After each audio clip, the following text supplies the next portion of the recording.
This committee report looks at the flood and the response to it, but focused heavily on what went wrong at Camp Mystic.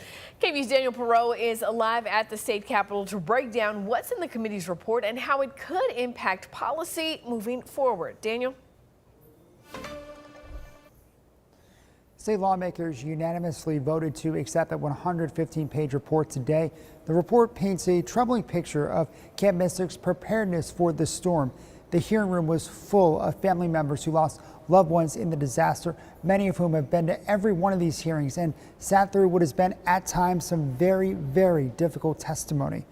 The report was created by two investigators that were hired by the committee, Casey Garrett and Judge Michael Massengale. They pointed to several of their findings, including how some Camp Mystic staff and counselors failed to know what was happening that night, and once they did realize it, they had no training on what to do in an emergency.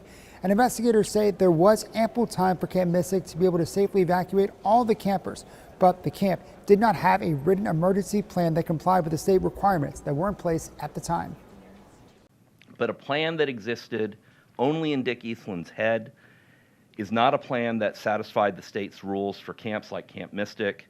And when disaster struck, and it did strike on July 4 of last year, it may as well have been no plan at all.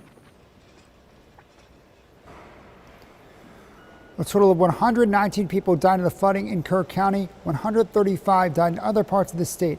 This report was laser focused on Camp Mystic, not what happened at Sandy Creek or anywhere else in the state.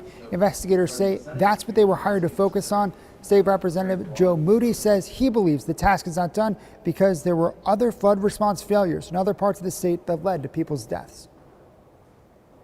We haven't talked about trailer parks, rural homes, absolutely, TDM positioning of assets in this committee, and that was our task. So there is more that we need to look in the mirror at state, at what the state did in coordination and what we can continue to do to make people safer. Thank you all for being here today, and I will say that we do have representation. State Senator Charles Perry says that he believes they have taken action to address the broader 119 deaths in Kerr County and those in other communities across the state through the legislation that state lawmakers passed last year.